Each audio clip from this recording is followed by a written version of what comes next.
¿Alguna vez te has despertado en una casa ajena y en medio del sueño pensar, ¿qué hago yo aquí? Eso me ocurrió a mí en la primera mañana en la que desperté en Tenerife después de venirme a vivir para acá. Y es que cuando hablamos de inmigración, muchas personas pueden pasar este término por alto, pero hay muchas otras que parece aterrorizarlos por alguna razón. Especialmente si la persona que está inmigrando cumple con ciertos estereotipos. En el caso de muchas personas en España, podríamos estar hablando de la inmigración proveniente de África. Pero en realidad es la mayoría de inmigrantes que llegan a España provenientes de África.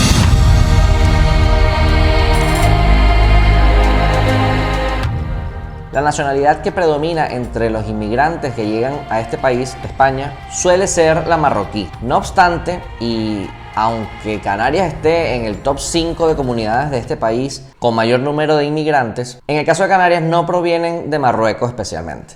Según algunos censos, aunque pueda parecer mentira, provienen de países latinoamericanos, como Colombia, sorprendentemente. Pero es que además resulta que aquí en Tenerife, una de las nacionalidades o la nacionalidad que más ha llegado últimamente, en los últimos 3-4 años, ha sido la italiana. Y todos estos datos los digo porque lo que vemos todos los días en los noticieros es que viene una invasión de África, aparentemente, y que los otros países no existen. Y resulta que acá el número de alemanes, de italianos y de latinoamericanos, especialmente de Venezuela, Colombia y Cuba, parecen suponer el mayor grueso de las nacionalidades de inmigrantes. ¿Por qué estas nacionalidades no se les menciona con tanto énfasis? Pues esta pregunta me llevó a pensar en que puede haber un poco de mito y sobre todo mucha desinformación a la hora de tratar un tema como la inmigración, por lo menos acá en Tenerife.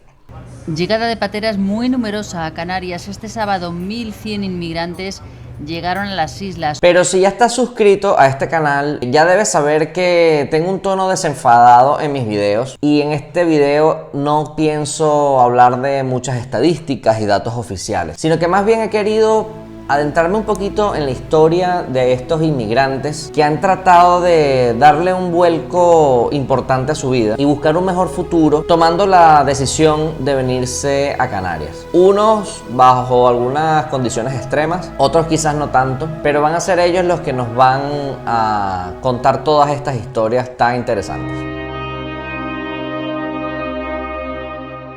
Nuestro primer protagonista proviene de un humilde pueblo de Senegal y está fuertemente vinculado a este estadio que ven al fondo, el Heliodoro Rodríguez López, sede oficial del Club Deportivo Tenerife. Él es mi amigo Yunus.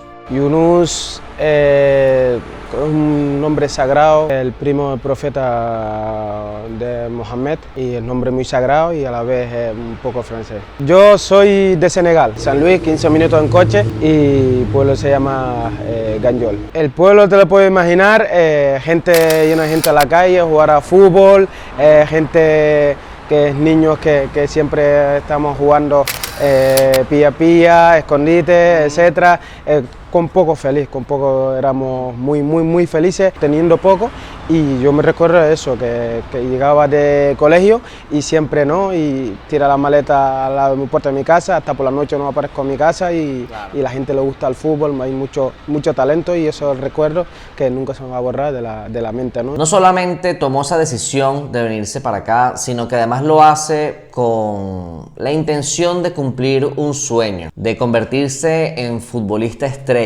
Eso que anhelaba desde chiquitito, jugando quizás en campos de tierra, no en las mejores condiciones, pero sí lleno de mucha ilusión. Mi pueblo hoy en día hacía falta una escuela de fútbol, hacía falta los recursos humanos, hace falta ese ganas de ayudar al pueblo para que siga creciendo, para que los niños puedan acudir al colegio, para que los niños tengan ese material, tenga un boli, un papel para poder escribir, y eso es lo que más habíamos que luchar, ¿no? Y una escuela de fútbol, le digo eso porque mi padre me quería meter en una escuela de fútbol, no había tanto suficiente dinero para meterme, ¿no? Y eso es lo que hace falta. Era mi sueño, mi padre me quería meter en una escuela de fútbol, mis tíos estaban encantadísimos para que saliese adelante, para que tenga un jugador del pueblo. ¿Y en qué momento decides tú venirte a España? Bueno, no lo decidí yo solo venir a España. Mis padres, mi abuela, la familia, el pueblo, tuve que despedirme de toda mi familia, de todo el pueblo, un niño tan feliz, un niño diciendo voy a soñar, a jugar a fútbol. Mi mente estaba capacitada, tan solo 12 años, dice voy a darlo todo de mí para que un equipo de este mundo para que me cogiense, ¿no? La vida es oportunidades. Yo aproveché la oportunidad que siempre que me brindó este gran club como el Club Deportivo Tenerife y la aproveché. Hoy en día aprovecho miles de oportunidades, mínimo cosa hay que aprovecharlo, y entonces aproveché ese momento que iba a salir de vacaciones. Mi mente está capacitado que voy a aprovechar lo que salga por delante, y con fútbol, sin fútbol, pero al final es la oportunidad.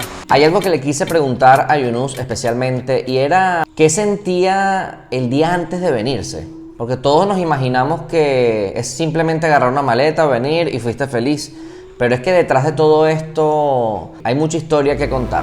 Bueno, yo esa noche en Senegal no dormí. Esa noche en Senegal he estado en la calle, directamente. Un niño de 12 años estaba en la calle. Es una manera, un ritual que tenemos nosotros, despedir de nuestros seres queridos. Y ese momento te pasan mil cosas en la cabeza, pero hay que ser positivo. Cuando llegué al sitio que tenía que ir, un momento mi padre me cogió y ya fuimos a la patera, ¿no? Y lo que sé, que me monté en una patera y que iba directamente a España, y así tenía un estado de shock. O sea, no sabía si... no podía ni hablar, directamente en estado de shock, mirando un punto fijo, de decir, quiero ir con mi madre, porque esto no te lo conté. Mi madre me miraba a mí, yo la miraba a ella.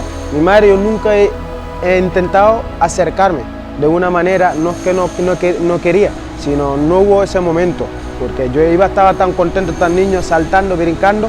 Mi madre me miraba con unos ojos diciendo, hijo, vas a ir a España, pero con sus ojos me lo decía. Yo le decía, ¿qué le pasa a mi madre? Mi madre está sentada en una silla mirándome, y es algo muy terrible. Yunus, como todos los que estaban en esa embarcación, tenían mucha incertidumbre de qué se iban a encontrar en la isla.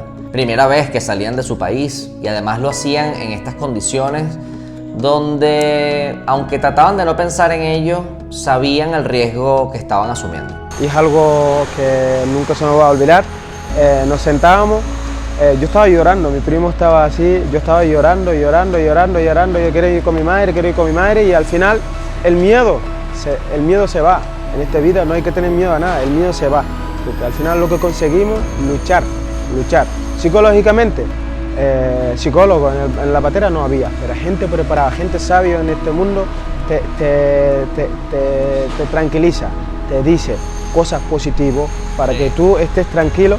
Y con el largo de los días, que tuvimos 11 días, cientos de personas, es algo terrible, es un infierno, y no se lo deseo a ningún ser humano.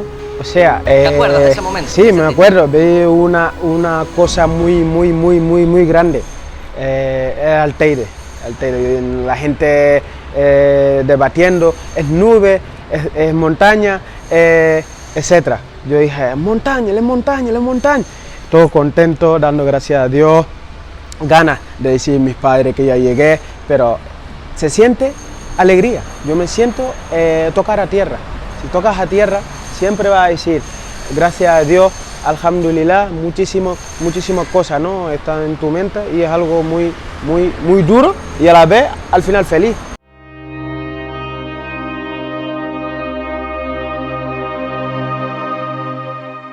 Yunus, a diferencia de muchos, sí que vio, o por lo menos rozó, tocó, palpó la experiencia de vivir un sueño cuando recibió una muy grata llamada. Todo el mundo hablaba, comentaba, dice, no, yo voy a ser carpintero, yo voy a ser peluquero.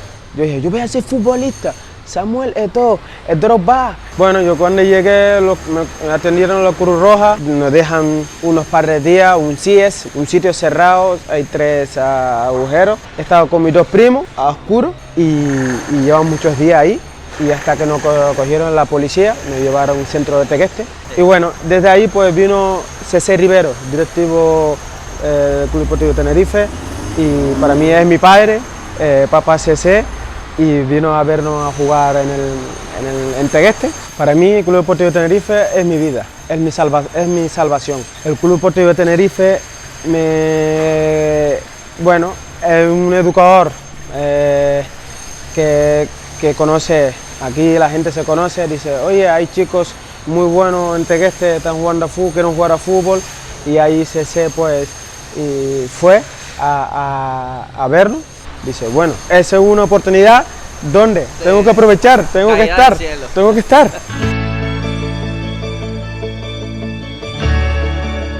Tengo que comerme el césped. Y la gente me decía, tienes que darlo todo, mis compañeros, tienes que darlo todo, tienes que estar, tienes que darlo todo para que te cojan. Y jugamos el partido metí varios goles, he corrido como nadie, he comido césped, he estado a la altura.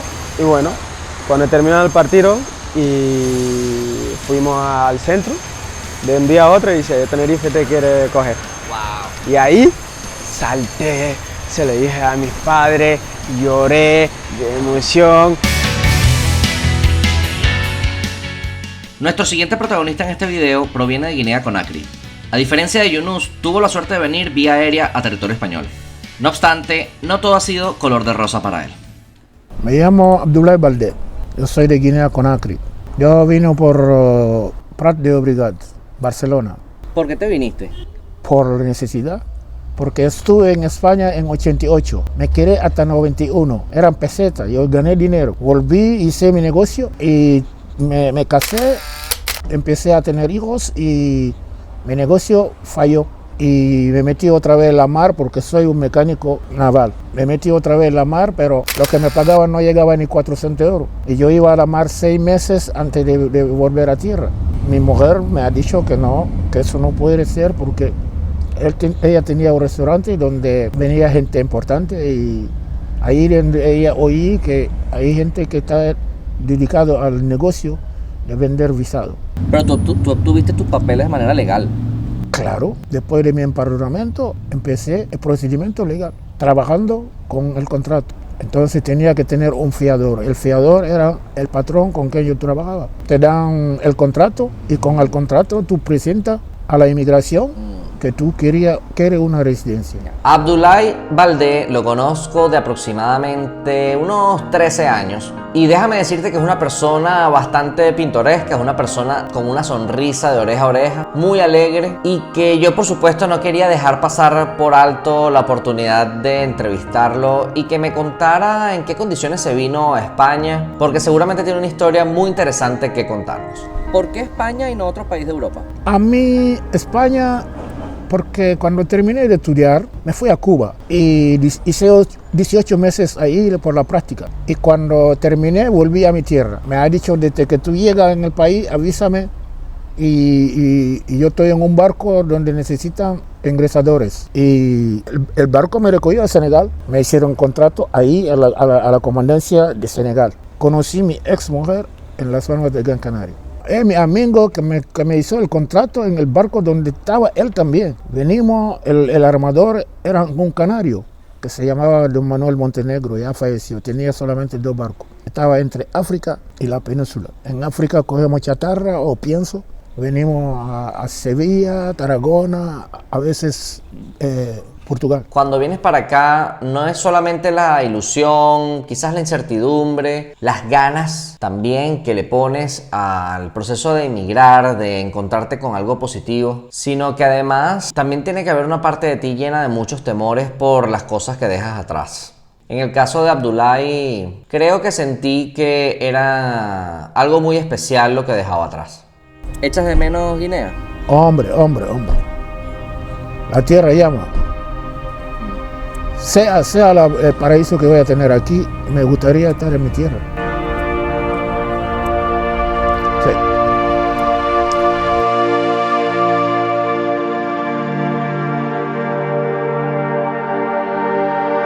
Pero gracias a esta inmigración, saqué mis 5 hijos para adelante. Eso es para mí una victoria. Ahora estoy esperando la jubilación mía para entrar definitivamente. Y quizás el lado malo en este tema de la inmigración en España y en casi todos los países del mundo es la xenofobia. No podía pasar por alto la oportunidad de preguntarle a Abdoulaye si había sufrido algún tipo de discriminación. ¿Has sentido alguna vez rechazo aquí en España, xenofobia? Eso demasiado. Para mí, la gente que me lo han hecho son ignorantes. No saben. Porque se meten con el color o se meten con la cosa de los demás, abusando del que está aquí.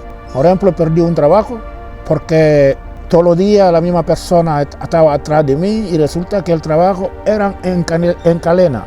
Si tú tienes que moverte, tú tienes que avisar al que está cerca de ti para que ocupa tu puesto. Y cada vez que le tocaba a él, me trataba de negro mierda. Me cansé cuando lo cogí. Suerte he tenido que no lo toqué. Y eso gracias al encargado. Si no, si yo lo tocaba, yo iba a estar a Tenerife 2. Eso es más claro que perdí el trabajo porque yo tenía el contrato por 1 año y me salió solamente 8 meses. Porque los verdaderos intelectuales, yo no he encontrado uno que me discrimina o que me enseña racismo. Pero solamente quieren que la cosa esté legal. Porque da pena de ver a la gente en patera, cuánta patera está llegando y cuánto ha hundido. Solo Dios sé.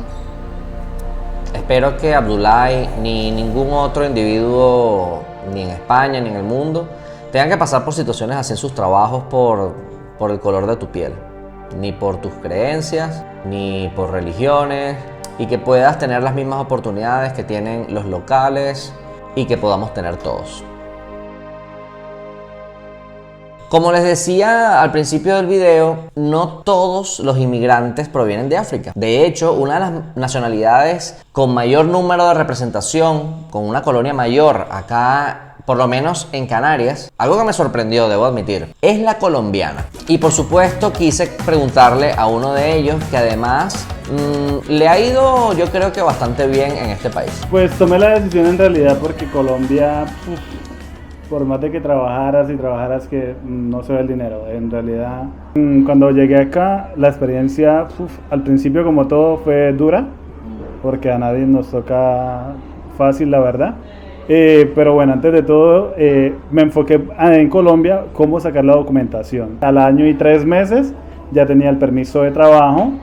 Completé 6 meses trabajando, cambié arraigo laboral, saqué la residencia por arraigo laboral, que obviamente el asilo político no me permite salir del país. Claro. Ya a los 2 años y medio ya pude salir del país normal, pude ir a Colombia. Sí, en Colombia tenía una peluquería, la verdad. ¿Era tuya? Sí, era mía. Y ya sabías del negocio, Ya sabía cómo llevarlo todo, pero que va en Colombia, trabajabas y por más de que va. Sí, acá empecé trabajando, bueno, como todo, cuando llegamos acá pues nos toca muy duro en realidad. Bueno, la experiencia que tuve en el trabajo como no fue muy agradable. Trabajé con una persona, bueno, X, pero no fue muy agradable la experiencia por muchas situaciones. Cualquier negocio, la verdad, funciona. Si hay ganas, funciona lo que sea. En realidad yo empecé con este negocio, empecé con la peluquería. Y la verdad empecé con un local pequeño porque me daba miedo. Pero obviamente conocía ya el sector, lo conocía todo muy bien. Y nada, a los 4 meses me abrí otro. Abrí la barbería. Y la verdad que súper bien. Ahorita tengo 4 chicos trabajando conmigo. Por ejemplo, yo la verdad, en ese entonces cuando yo llegué ganaba como 1.800, 1.600. Así en un trabajo, en otro, acá, moviéndome acá, pero me iba bien la verdad. Nuestro amigo Arley, yo creo que es un ejemplo de que si haces las cosas bien y con ganas, con mucho entusiasmo, seguramente puedes ver un sueño hecho realidad. Y estoy seguro que de estas historias y aventuras los canarios también tienen mucho que contar. Por eso me dirigí a la casa de mi padre, quien es la persona perfecta para contarme las de una persona muy especial, mi abuelo Manolo. Abuelo, mi padre, tu abuelo, nace en Santa Cruz de Tenerife. Ahí solía reunirse con sus amigos de pequeñito, y el escenario donde hacían sus reuniones eran en la muralla. De ahí nace un libro donde él refleja todas sus vivencias con sus grandes amigos y tienen una cantidad de cuentos que podría decirte que todas las noches nos contaba un cuento diferente. Cuando hablamos de inmigración, estamos hablando de un fenómeno que no es exclusivo de ningún país. En Canarias también hubo una época donde por hambre, por algunas necesidades, tuvieron que emigrar muchísimas personas buscando nuevos horizontes. Uno de ellos fue mi abuelo Manolo. Abuelo se fue justamente con 22 años de edad. Estamos hablando de principio, casi al término de la Segunda Guerra Mundial. Él se fue, nació en el 22 y se fue con 22 años, pues en el 44. Él se fue en plena guerra. Cuando él tomó la decisión de irse, pues ya buscó la manera de cómo hacerlo, porque no es que tú podías subirte en el barco más próximo, porque no había esa posibilidad. Sin embargo, como él estuvo enrolado en la marina, él es marino activo. Y un hombre que tenía un barco llamado el Merche, la propietaria era una señora, una pareja, pero era la mujer la propietaria del barco, decide hacer rumbo o fijar rumbo a Argentina. Se sumaron mucha gente comprando su boleto y con eso ella aprovisionó el barco para surcar los mares y llegar hasta Argentina. Era el propósito ideal. El barco tenía 14 metros exactamente. Sí es verdad que cuando arrancan a navegar, pues iban ajustando todos los amarres en el barco, todos, pero salieron con poco viento y salen navegando a motor. Y el barco les da fallo, el motor les da un fallo y comienzan a revisarlo. Y pues ya nada, volvieron a armar el motor sigue con la misma falla y decidieron, mira, no hacer más nada y se tuvieron que ir a vela. Eso les supuso un retraso significativo, que estuvieron en el mar más de 31 días para llegar a Venezuela, que fue el primer puerto que ellos tocan.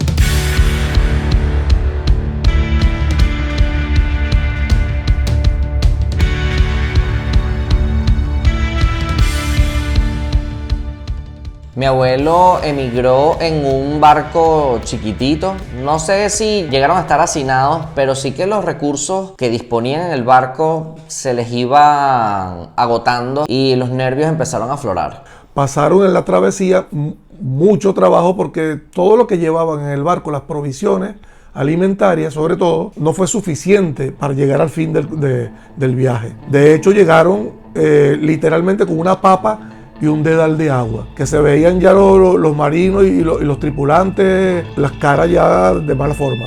Pero resulta que algo iba a ocurrir en este viaje cuando repostaron ese combustible en La Gomera. Una vez que llegan a territorio venezolano, entran por el puerto principal de Venezuela y allí tenían que tomar una decisión. Si reparaban el motor, buscaban la falla, porque el barco tenía que seguir a Argentina. Venden el combustible, es lo primero que deciden. Venden el combustible y pues nada, eso agradecido porque fue una venta buena para ellos. Y bueno, ¿cuál es la sorpresa? El día siguiente, cuando van para el puerto de La Guaira, que ven la euforia con la que se dirigen los pescadores hacia ellos, inclusive muchos con ganas de hacerle daño, porque se sintieron estafados por la venta que le hicieron. Le vendieron un combustible que estaba adulterado. Es ahí donde ellos ya sacan la cuenta y tienen la respuesta, el porqué de la falla del motor. Es que en la isla de La Gomera le vendieron un combustible adulterado. El gasoil estaba mezclado con agua. Mi abuelo, el destino que había elegido realmente había sido Argentina. Yo a lo mejor no estaría aquí de no haber sido por mi país, Venezuela, del cual mi abuelo se enamoró en lo que hizo esa parada estratégica y vio que ahí habían unas grandes oportunidades de hacer dinero, sobre todo en algo que a él le gustaba. Luego de haber superado el mal trago que tuvieron, que le supuso lo del combustible, pues ya muchos se quedaron allí. Les llamó la atención mucho el clima de Venezuela, que era muy parecido al de Canarias. Al día siguiente de haber llegado y darse todo esto, les ofrecen trabajo en el puerto de La Guaira, porque él llegó con $2 en el bolsillo, cuyos $2 los gastó en la compra de 2 helados en un carrito de helado.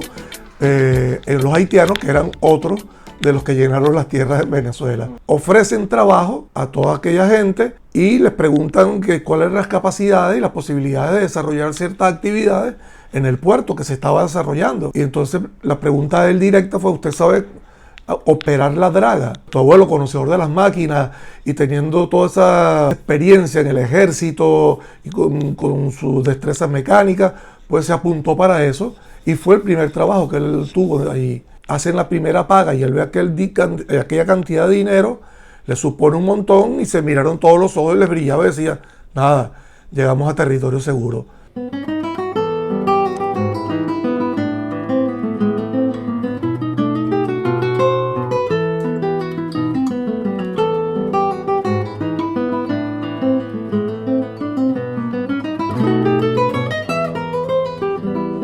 Este video lo he hecho con muchísimo cariño y sobre todo con muchísimas ganas de rendirle un pequeñito homenaje a muchísimas personas alrededor del mundo, no solamente que deciden venir a Canarias, que toman esa decisión de irse a otro lugar, de llenarse de ilusión, de sueños, coger una maleta y enrumbarse a un nuevo destino, lleno de oportunidades. No todos lo cumplen, no hay nada garantizado en esta vida, pero si hay algo que nos identifica al ser humano es precisamente la capacidad de soñar. Y que el sueño venza el temor, el miedo, es precisamente lo que a mí me entusiasma y me pone la piel de gallina, porque yo lo viví, yo también sufrí de esos miedos y como lo viví en carne propia, he querido transmitirlo a través de este pequeño homenaje, repito, a todas esas personas que se están enrumbando o que están por hacerlo y se van a ir a vivir a otro país, a otra ciudad. Desde aquí, mi mayor deseo de éxito, y permítanme invitarlos a que si les gustó este video y les gusta este contenido, no se olviden de suscribirse, darle un pulgar arriba, me ayuda muchísimo en este proyecto y yo además estaré muy agradecido. Sin más, me despido, será hasta la próxima.